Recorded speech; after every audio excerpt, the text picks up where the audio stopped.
Ladies, gentlemen, and avatars of all ages. Crap, wrong one. That's better. Avatar Frontiers of Pandora, the brand new game from Massive, the developers of The Division and The Division 2, among others, published by Ubisoft, is a large, sprawling, open-world game taking place on the western front of Pandora. You play as a Navi child who was raised by the humans, essentially, to be a soldier during the time period where the first movie took place in an entirely inbuilt facility, and at the end of those events, you enter cryogenic stasis until you find your way out in the time period of the second movie, Readying for War. Unlike the second movie itself, this story will take place separate from those events on the western side of the planet, though by all reports, the story of this game itself and its setting and everything included will be canon to the continuing Avatar storyline, so it could even be referenced in future movies. That said, the main reason all of that is important is the result of all of this is the character that you are playing at, your character, will be experiencing the world of Pandora properly for the first time, and so even those who aren't familiar with the movies or the world or anything like that,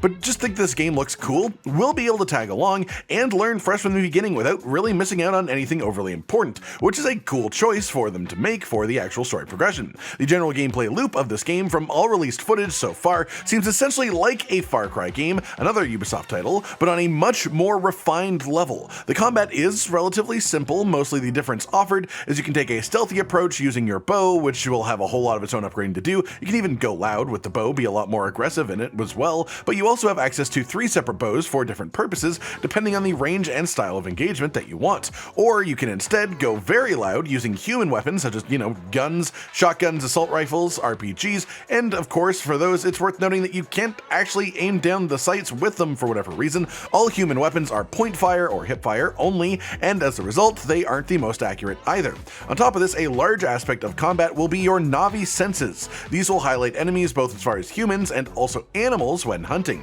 and it will also show you the weak spots of all of these, being specific organs for the animals that you hunt, that if you hit these organs will kill the creature in one shot and allow you to harvest its goodies without damaging them, which will make them higher quality. Whereas against humans it is most useful for things like fighting mechs, where it will show you different electrical parts that you can shoot to disable the machine or even just highlight the human inside, which you can actually hit actively and kill. And it's also worth noting that this mechanic is not going to be permanently available either, as according to various people with early access to the game, there are different times both in the story and also just different locations in the world that will disable your Navi senses as a mechanic, as story-wise these senses are tied to your emotional state as a character, and so if you become too panicked, too despondent, too distressed, too angry due to an event happening or an environment around you, your senses will disappear for that time to represent that in actual gameplay. It's also worth mentioning that there are various mentions from people who have played the game of the existence of a skill tree or possibly even multiple, but no footage of that has surfaced from any of the early game content up to this point,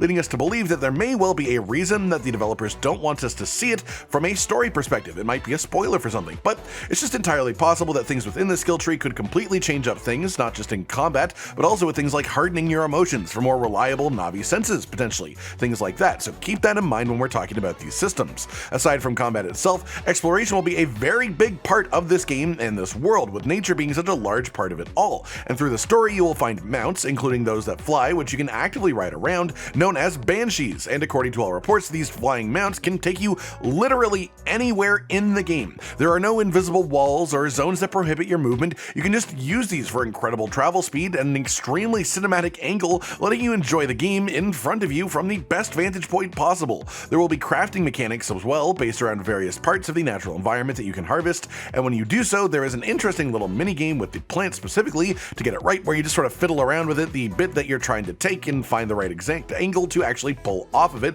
without damaging the plant. And apparently this is actually really cool in the way that it responds to PlayStation 5 controllers, though we are uncertain at this moment how it works with PC. As well, it is more in depth than you might expect, even, with certain plants only being ready for harvest in the first place during certain times in the day-night cycle of the game, or during certain weather conditions like rain. While most plants will just have a higher quality and lower quality version depending on the conditions that you harvest them in, which creates a much more interesting system that actually incentivizes sort of caring about the nature around you, learning about the different plants and how they thrive. It's really on brand with the game, and honestly I think this all bumps up the immersion of it a nice little notch, actually making you want to care about the world in the same way that the characters do. On which note, it's worth noting that the weather in the game that defines the condition of the plants also works in a really interesting way that I don't see often in video games, in a way that's sort of trying to simulate that of a real planet, rather than just a switch that turns rain on or off for the entire game, weather actually is localized to different areas at different times. One area could be flooded with heavy rains, while one not far away from that is clear as day, and this is not only big for immersion itself, but has a large impact on the crafting and getting the high quality versions of the different materials. Part of this that is really a cool interaction as well is by using your banshee you can fly actually completely above the cloud line in the sky, and then you can see the more stormy clouds below you and pursue them if you are specifically looking for rain. Or if you happen to be in a particularly nasty storm that you don't want to be in, you can also just fly above the clouds to get out of the weather, as like a real planet, the rain is coming from the cloud itself, rather than feeling like that on and off type of switch style. That means that you can fly above the cloud to avoid it. It is very detailed and interesting. In a similar vein, we should also talk about the audio system of this game. Apparently, the developers spent around 2 years purely developing the audio itself, and while this isn't exactly the best way for me to show you how it works, as the game systems are incredibly deep, and obviously I'm talking over a video, and even if you were to listen to it, it's different in-game, so let's just explain how it's been described by those who have actually played the game for a number of hours. In most video games, there are just sort of background noises that play in different areas, depending on where you're standing. Generally, more attention will be paid to things like combat, though, but in general exploration, you'll just generally hear leaves moving, birds chirping, but they're just sounds. They would be playing if you were standing in one place, they'd be playing if you were standing 30 feet to the right. It doesn't change. And in this game, every sound that you hear is anchored to a real actual thing in the environment making that noise, and making use of high quality 3D spatial audio and something that they've called ray traced sound. The idea is that if you hear wind going through the grass, that specific sound will come from an exact direction, an angle that you'll be able to hear around you, and if you look in that direction, you will see exactly what the sound is coming from. If you hear a bird, look in the direction of that sound, and you will see that bird. You will see it chirping in time with the sounds. Same with the animals, the vehicles, the running water. It is just all built from the ground up so that every piece of audio you hear actually comes from somewhere, in order to provide both an extremely immersive and highly functional audio experience, which plays into the fact that the UI is sort of minimal compared to most games from this developer as well, where they are prioritizing the style and immersion as much as possible and putting only the absolute required information on your screen,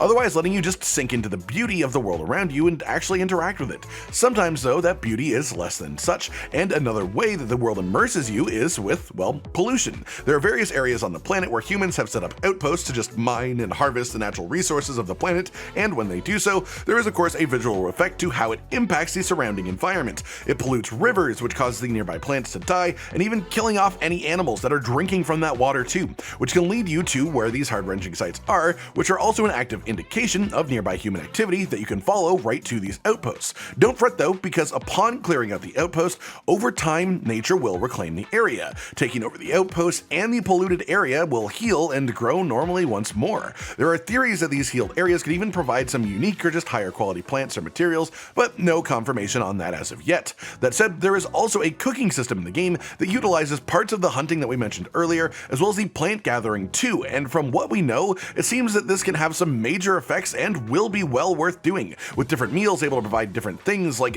quieter movements to make you more effective in stealth, higher jump ability, movement speed boosts, major movement speed boosts, which would be incredible, and these meals is where all of that nuance in the hunting and the harvesting take effect. You get higher quality materials by shooting the weak spots on animals and by harvesting during the right time of day and weather conditions with a successful minigame for plants, and the higher quality your base materials, the higher quality a meal that you can make with it. The idea being, the higher quality meals you make, the less often you have to interact with the crafting, which just makes it more meaningful to do so, and so you really should. Then the final thing that I want to talk about is something that has not really received much attention at all, but something very worth being aware of, especially before you actually start playing, which is that the game is fully playable the entire way through, start to finish, in online 2-player co-op. Everything including the story. There has been absolutely no footage of this so far released to advertise that fact, so we can't really see how it actually functions in game, but we've been told all of that about it, and it's definitely good to know that it exists, because I'm sure there are people here who were planning to buy the game, didn't know that until now, and are now rethinking their entire plans for playing the game, and now trying to turn their solo playthrough into a 2-player run, which I fully stand by, and I think this game is sort of built both ways. The depth and size of the world leans more towards solo play to me personally, letting you just go wherever your own heart desires without having to worry about a second person. But at the same time, the sheer immersive beauty and scale of the game, when shared with another, should be a particularly unique and special gaming experience. And that's pretty much it then. Everything we are fully aware of heading into the release of Avatar Frontiers of Pandora in just a couple of days. I hope you've learned something from this if you were looking to do so, and and I hope this helps you dive into the game knowing exactly what to expect come release. This game is looking to be an extremely unique adventure, and while I do have some hesitations about the combat until I get it into my own hands, this does seem like an immersive world of a scale and quality that will be up there with the best games of recent years, really taking advantage of next generation technology to create at the absolute minimum an audio system and a weather system that I really hope to all hell that other games try to imitate in the future, as I think both of those are looking to be executed just absolutely exceptionally. I hope you've enjoyed this video then, and I wish you all the best of luck when it comes to playing the game on release. Like if you've liked the video, subscribe to the notification bell for more, and most importantly, ladies and gentlemen, until next time, stay sweet. Josh, Cotton, and Hollow with the videos, dropping the humor like a hammer on your tippy toes, bringing entertainment on a daily arrangement to take our insanity and turn it into entertainment. Yes, I said entertainment twice, to reiterate that it is nice to look into your faces on a mostly daily basis when you let us in your homes to make the whole world a stage. Goodbye.